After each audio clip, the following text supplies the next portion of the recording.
Halo, di sini saya Putri Antias dari kelas 2024G ingin membuat sebuah video semiotika dari tugas tinjauan visual. Oke, sebelum kita lanjut membahas semiotika dan menganalisis iklan, aku ingin kalian melihat video ini dulu.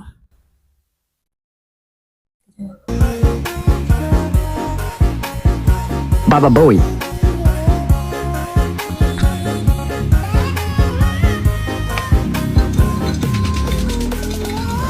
Oke, intinya di video itu tuh ada seorang ibu-ibu yang bernama Ibu Tuti yang sedang mempersiapkan sarapan untuk anaknya sebelum berangkat sekolah. Di situ dia memberikan seporsi roti tawar dengan topping susu kental manis dan juga menyeduh lagi kental manis menggunakan tambahan gula. Tentu netizen yang melihat video ini merasa geram dan mencoba memberi edukasi pada si Ibu Tuti akan bahayanya susu kental manis yang berlebihan, yaitu dampaknya bisa seperti obesitas.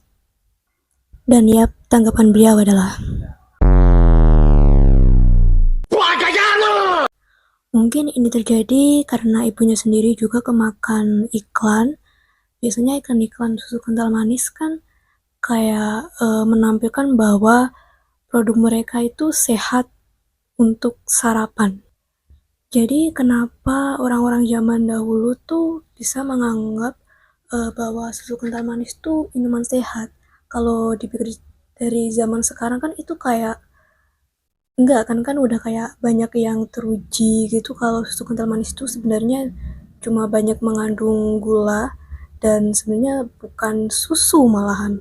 Jadi ini tuh sebenarnya bukan kayak cuma salah paham biasa, tapi sebenarnya ada trik dari sebuah iklan yang bisa membuat kita tanpa sadar itu percaya. Dan ini bisa dijelasin pakai teori semiotika dari Roland Barthes. Tapi pernah kepikiran gak sih kenapa kita tuh langsung percaya bahwa produk itu tuh sehat? Jadi inilah menariknya. Jadi menurut Roland Barthes, iklan itu nggak cuma menyampaikan informasi, tapi juga membentuk cara kita berpikir, bahkan tanpa kita sadari. Coba deh kamu lihat dua iklan ini. Ini adalah dua iklan yang mungkin bakal aku analisis juga hari ini. Di sini kamu bisa kelihatan ini tuh cuma iklan simple, lalu ada anak minum susu, sarapan, lalu berolahraga, dan mereka tuh jadi langsung sehat dan kuat gitu. Oke, mari kita lihat iklan yang pertama. Di sini itu ada seorang anak yang sedang memegang segelas minuman putih dengan sepotong roti berolesan selai coklat, lalu ada brandnya, produk di bawahnya gitu. Sekiranya terlihat biasa aja dan familiar. Oke, sekarang kita masuk ke tahap semiotika pertama, yaitu denotasi atau makna yang benar-benar terlihat. Ya, jadi di sini tuh ya kayak tadi seorang anak yang sedang sarapan memegang segelas minuman putih dan roti. Udah, nggak ada tambahan lagi, sama ada produknya di bawahnya gitu. Tapi ya, maknanya sebenarnya tidak berhenti di situ dan kita akan masuk ke tahap konotasi, yaitu makna yang terbentuk dari kebiasaan dan budaya. Nah, ya di sini terlihat ada segelas yang berisi cairan putih dan kita akan langsung menganggap itu sebagai susu. Dan juga ada kegiatan sarapan yang biasanya identik dengan kesehatan dan energi. Lalu ada anak yang ceria, kita bakal anggap dia ceria karena menggunakan produk berikut. Ditambah ada kata lezat dan sehat, yaitu sebagai penguat cara berpikir kita. Ya, tanpa sadar kita bakal menyimpulkan bahwa susu atau produk ini itu baik dikonsumsi setiap hari.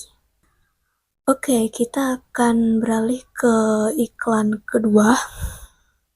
Ya, di sini ada anak yang sedang memegang raket bulu tangkis dengan pose sang juara dan teks yang calon juara selalu minum ini.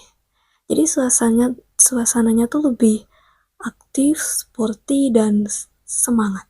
Jadi denotasinya tuh ya sederhana, kayak ada anak yang minum susu setelah melakukan olahraga atau sebelum. tapi pesan konotasinya tuh kuat banget. Jadi kayak olahraga kan kita biasanya menganggap itu sebagai aktivitas yang sehat, dan juara itu kayak kesuksesan, dan minum susu itu kayak menambah energi. Jadi pesan tersiratnya itu kayak apa ya? Kalau kita minum ini, kita bisa jadi berenergi, kuat, dan juara. Nah, yang terakhir adalah mitos. Ini adalah tahap yang penting menurut Roland Barthes. Mitos di sini tuh bukan berarti dongeng, tapi cara iklan membuat yang sebenarnya dibentuk menjadi terasa sangat alami. Jadi dari kedua iklan tadi ada sebuah mitos yang sama, yaitu bahwa semua produk susu itu sehat, bahkan minum susu pasti bikin kita menjadi kuat dan sukses. Padahal SKM sendiri itu bukan susu utama gitu, tapi kita jadi menganggap itu sebagai susu kayak susu fresh gitu. Padahal nggak semua produk itu punya nilai gizi yang sama. Tapi karena ada visual yang terus diulang, kita jadi menganggap itu sebagai sebuah kebenaran. Jadi intinya sebenarnya iklan tuh nggak cuma jualan produk, tapi jualan makna dan cara berpikir. Mulai sekarang kalau kamu lihat iklan, coba ditanya satu hal. Ini fakta atau cuma mitos yang ingin dibentuk? Karena sebenarnya yang terlihat alami justru yang paling diskonstruksi. Oke, sekian video dari saya.